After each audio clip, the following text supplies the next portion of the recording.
అధ్యక్షుడు వినయ్ గారు, వేదికపై ఉన్న కాంగ్రెస్ పెద్దలు, సిపిఐ సిపిఎం మిత్రులు, సభకు విచ్చేసిన మీ అందరికీ నా హృదయపూర్వక నమస్కారం తెలియజేస్తున్నాను. ఎక్కువ సమయం తీసుకోను.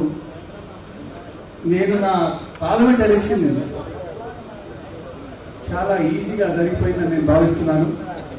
కేవలం 20 రోజులే. అందరూ కష్టపడ్డారు. స్థానిక ఎమ్మెల్యేలు మొత్తం మా మనుషులే ఉన్నారు. అదేవిధంగా 3 శక్తివంతమైన మంత్రులు మొత్తం ఈ జిల్లాకే ఉండే. దాని తర్వాత కష్టమైన ఎలక్షన్ అనేది ఎమ్మెల్యే ఎలక్షన్. కానీ ఈ ఎమ్మెల్సీ ఎలక్షన్ అనేది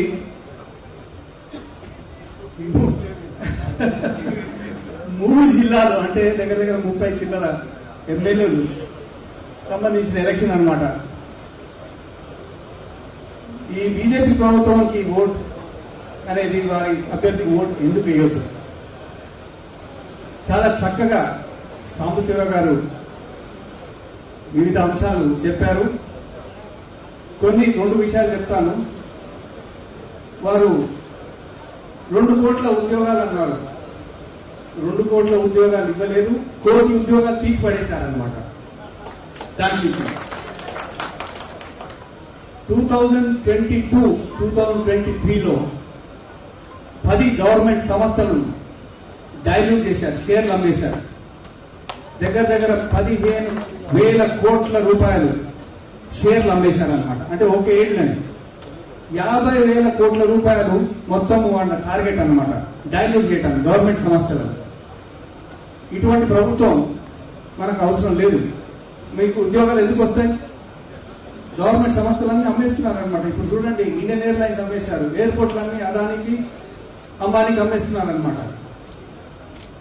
ఇటువంటి ప్రభుత్వం అవసరం లేదు. మరి బీఆర్ఎస్కి ఎందుకు వేయదు? తీర్మానం మనకు ఎందుకు గెలిపించుకోవాలి? మనం ఓడే చెప్తాను దాని గురించి కూడా.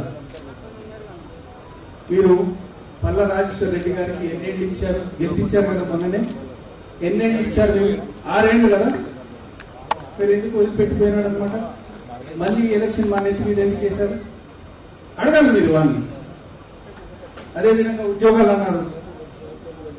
ఈ 10 ఏళ్ళు పరిపాలన చేశారు కదా, 3,650 రోజులు పరిపాలించారు.